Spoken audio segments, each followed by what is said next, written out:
The moment we've all been waiting for, our 2019 Honorary Grand Marshal, Ed Grayson.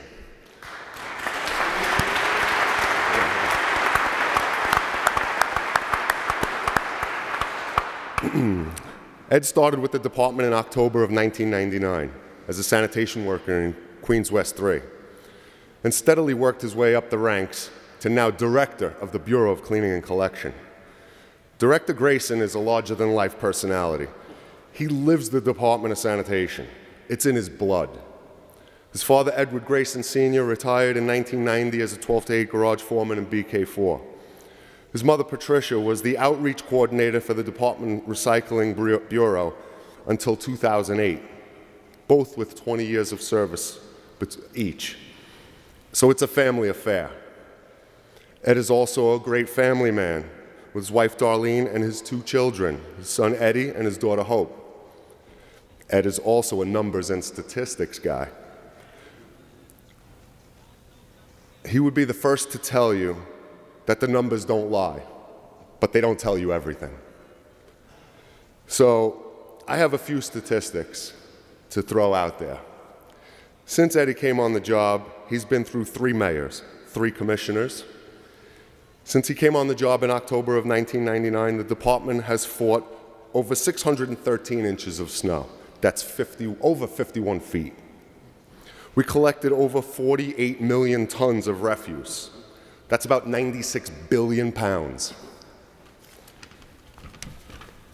I'm sure he already knew that, though. You can't get anything over on Director Grayson. If he knows you're being less than truthful, you may hear something like, "Are we to believe that boiling water soaks into a grit faster in your kitchen than on any other place in the earth? Are you sure about that 5 minutes?" So this past Wednesday, we had our supervisor study session, and we also had our general meeting. Director Grayson was gracious enough, he took his own time out to come by and say a few encouraging words to the sanitation workers that were studying for the supervisor test that's coming up. And at the general meeting, he gave a speech that showed how much he cares about every single person on this job, no matter what. For those of you who have had the pleasure to hear this man speak, you'll understand why I'm glad we saved the best for last. He is a hard act to follow. Director Grayson is a longtime supporter of this organization, supporting events, pushing fraternalism throughout the department.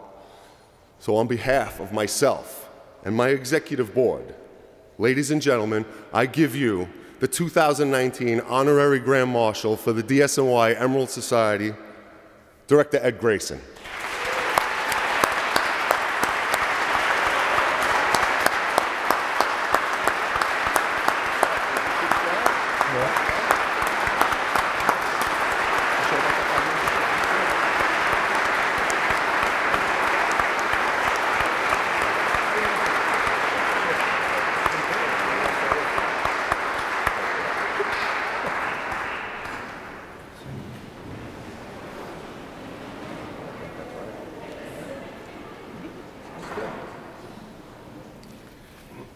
Wow, that awkward moment with the sash where I'm thinking, Jaws, they're gonna need a bigger boat, But hey, we got it. So, wow, what a great introduction, and thank you so much for the applause. So let me start how I should. Good morning. I am absolutely humbled and honored to be bestowed this privilege. I mean, this is amazing. I'm an Irish New Yorker, and this is absolutely amazing. And I'm here with my family, my beautiful wife Darlene, and my children, and my sister Tricia, and my mom, and we're just so proud to be here. And I can't thank you all enough for sharing this moment with us. Now bear with me, because sometimes an open mic and me, that could go with it. But if you give me a couple minutes, I'll try to make you glad that you did. I'd like to really start, though, by thanking President Malloy and the entire executive board, board of directors, Emerald Society, because they do amazing work, and this is truly just a a great organization founded on all kinds of tradition that when you see it in action, you know, from my perch, and you watch the great things that they do daily as a group, as an organization, not only for the city of New York and their department, but for their membership and the public at large, it's just truly, it's breathtaking. I'd like to also thank the parish again and our amazing chaplains for the service this morning and the blessing, and for Holy Cross, as they always host us year after year, and it's just an honor to share that space and let us do this here on the cathedral floor. I need to thank the agency executives that are here, and the senior staff, and the chiefs, and the front line. We have Commissioner Garcia and Commissioner Costas, and we have all the men and women of service of various ranks and titles, various divisions, and they come together, and I just thank you so much for being here today, because it just means a lot. I'd like to send a special thank you to the staff in Manhattan. They're carrying all the water today. Everything pre and post on this parade, all the lead up. They're led currently by another fine Irishman, Garrett O'Reilly, him and his whole team, for everything that they do, for everything that everybody does to get us here today, to have such an amazing event. I say thank you to them. I'd like to acknowledge, as I sit out and look at this great crowd, all the retirees. It's a testament to the organization and the department that year after year, legends of not only the Emerald Society, but of the department, of all ranks. Because it's not about your title or your stature. It's about the legacy you leave behind, your commitment to doing something. And every year, year after year, retirees show up and they join in this. And it is amazing to be that connected. And I would offer you all, find these folks out. See them today. Talk to them. Because we stand here today and we will walk today on the foundation that they have laid for us. And their stories, their memories, are our legacy.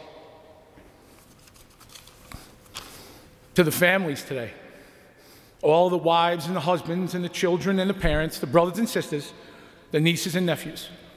Without all of your love and support, without everything you do on the home front, without all the sacrifice that you make, this department and the members of it couldn't be half as good as we are. And you're truly honored as well. Now see, when I was a kid growing up, family to me and feeling connected to my Irish heritage was usually at its peak in the summer. So it was the early 80s, give or take, and my family would make the trek upstate to the Catskills to what was the wind down of what they call the Irish Alps. And we would go to a place somewhere near Leeds or East Durham, and we would be with my grandmother, who before she was Helen Grayson, she was Helen Keenan of Brooklyn, one of 7. And she would be beaming for the entire week or two that we could, whatever my dad could muster together. It was always with, we went, how long are you going this year? Whatever dad could throw away, and whatever we could do to squirrel away a week. And we would go up, and over a week or two, we would be really Irish. And it felt really good. And we'd listen to music, and people would have some drinks, and it would be really nice. And that, when I think of that, those are my fondest memories of being a young kid, being an Irish New Yorker. And it was a bunch of working class families, all just trying to gather in community, and I will remember that. And for Helen Grayson, I haven't thought about my grandmother like that in over 20 years. And my sister and I have been just so happy all week, because coming here today makes me think of her. So I thank you for letting me share that little tale. I have the privilege today of being the Honorary Grand Marshal, but I have 2 aides. And in all fairness, part of the reason why I'm the Grand Marshal is not just because I'm such a handsome fella, but because of the reach of my position. I'm a supporter and always have been and always will be, but being the ranking chief, I have some reach. But 2 men that are being honored as my aides today, they're being honored for what they've carried. They're being honored for water carried over years of dedicated service to not only the job in the city of New York, but to this organization. And that is the truth. Pat Hickey. As Matt said, Pat Hickey gets it done. Pat Hickey runs the Bronx for us every night. He's got 29, almost 30 years of service. And if you want something done, you want Pat Hickey. If you want a hug while you're doing it, you don't want Pat Hickey. If you want someone to coach your inner child to get it done, you don't want Pat Hickey, you're gonna go another direction. But if you want the job done, if you want the task at hand completed, and if you want the pile moved, that is the man you get. He is the son of the city. He is the son of the Bronx. He is a true Irish American, and he deserves this honor, you and your family.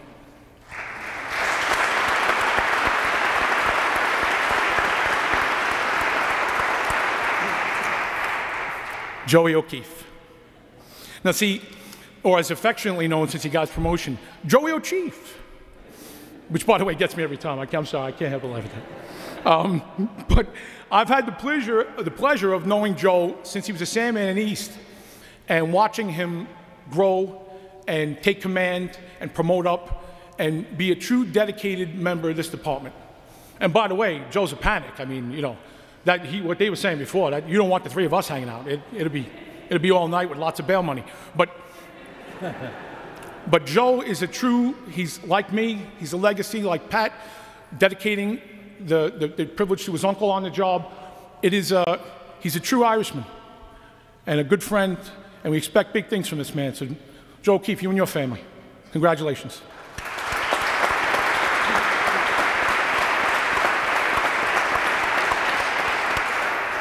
Now, for the rest of us, for all members of the department, we're winding down March. No one's taking their foot off the gas. We've got some actual spreader things going on for Monday. There's a threat, there's a disturbance out there. We'll be mobilizing another response for Monday for snow. But I want to thank each and every one of you for what has been an incredible winter. It has been an active season. See, most people don't think that, but we got 21 inches of snow. The average is 25. We have mobilized this department in response to that threat 19 individual times. 19 separate frozen precip threats came to the city, and we mobilized for that. Now, see, the funny part is that I would argue that the winter underperformed, not us. All right? When you think about it, the average of that is about 15 times we would mobilize. Now, they're multi-day mobilizations. It could go on for weeks on end, depending on what the temps are before and the temps are for after. But you got to remember, people only look at the total number of inches at the end of a year. That's what they think the story is, but it's not. Because we respond to the threat of snow. We respond to the need for our services to this great constituency in New York City. 8.5 million people are counting on us, and we respond to that. That's our legacy. Every single threat requires a response, and those are split shifts, extended night tours, working through the weekend. No one can count on anything for a winter holiday or a winter vacation. This is sacrifice that is made year after year by every single member of this department, uniform and civilian, because it doesn't matter if you're the frontliner or the back room. It takes all 10,000 of us to do this thing. And you should be proud of yourselves every single day. True heroes, all of you. The stat that really matters, the stat that will never be talked about, are the lives saved that you won't know, the tragedies averted, the people's lives that were better in the midst of a blizzard or a snowstorm or a snow event that you will not know because we did our job. We were doing our job in service, and crisis was, in fact, averted. People got to the hospital. First responders got to that critical response in the time that they needed to make that life save. We did that by simply doing what we are committed to do. That is the stat that no one can report on. How many lives are better? And I would argue that all of them are. I would argue that all 8.5 million lives are better every day because of each and every one of you. Now, despite how it feels some days, this great city loves us. They do. All 8.5 million people, they love us. But like my Irish family, they may not tell you. You know, they may wait until, like, you know, the last 5 minutes of a funeral to break a smile at you or something. And then just when you thought, wait a minute, was that a compliment? You turn around and they're gone. It was the Irish goodbye. And I don't know, I've never been prouder of this department. We are a family, we are a clan, we are a group of 10,000 to go out daily and service 8.5 million, depending on who's counting. The odds against our success is staggering. We are outnumbered and outflanked more than anybody else in service to this city. And I'll tell you why. I love our brothers and sisters in uniform with police and fire. They're above reproach to me. Heroes all, every one of them, every man, woman, and child that does that job, God bless them, they are heroes. But in fairness, not all 8.5 million people will need them today. They will not, 8.5 million people will not be victim of crime or fire or need a first responder. But all 8.5 million people are making garbage right now. Right now, while we are here today, it is going on like a champ. So when you think about it, every single day, every man, woman, and child that lives here contributes to the 12,000 tons of refuse and recycling and litter that we are tasked to relieve them of. All 8.5 million create the cause, and we are their everyday heroes who take it away. We're taking away from them what they have no use for anymore, freeing them of the remnants of their lives, freeing them of the ghost of their habits and decisions that haunt their garbage cans every day. We clean their streets, we fight their snow, and daily we make everybody's life better. Don't ever forget that. I've never been more proud to be amongst all of you to represent this department than right now. We have the best team going. Everybody here and your family sacrifices for the greatness of this city, and no one is better than us.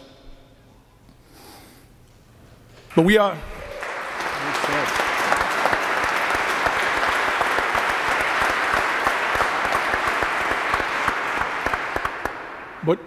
But again, I pivot back just a bit to history. None of us in this room, it's the legacy of how great we are. None of us in this room are Arthur. Nobody starts their journey on the job waiting for, the job didn't happen waiting for you to yank a sword from a stone and take on everything. It's not how it works. It's legacy and tradition. It's 138 years old. 1881 starts as the Department of Street Cleaning. 1929 becomes the Department of Sanitation. It is tried and true to tradition of service. You are part of something older than yourselves all the time, like being a part of a family, like having that legacy. You are part of 138 years of great traditions of service, and you should be proud of that every single solitary day. Speaking of also more stats, I like numbers. What's great is the Emerald Society in their 81st year. 1938, they organized, become this society, and for 81 years, they keep bringing the pride of Irish heritage to this department, fostering that, doing amazing works. When you look at the charities and the lives touched, and there's another stat that none of the men who are the legends of this organization that have brought it today, and the men that continue on, they will never know the countless number of lives, part of our network in this room. How many people do you touch? How many people will you tell about today and what a good day you had? How many people's lives will you touch because you've been touched by this organization or this department? That is an unknown number, but I would argue that it's countless. For the years of legacy, for the men who came before, for the men and women who support it, you should be very proud of yourselves. It's a hell of a day to be Irish. Today we walk up Fifth Avenue, this amazing parade that honors Irish traditions, Irish culture, and moreover, the Irish of New York, who walked in pride during a time when it started, when having Irish pride was only incumbent to them, against all odds. But today, we walk up that Fifth Avenue on the foster and the back of those traditions, on the amazing work of this department and this Emerald Society, following a great band full of amazing men who dedicate their lives trying to sound good for us and make us look good. And we walk up together as a family. And to that, and to this organization, and to the whole department, I want to again thank you. St. Patrick's Day. It's a great day. You have a happy one, all of you. And Salancha.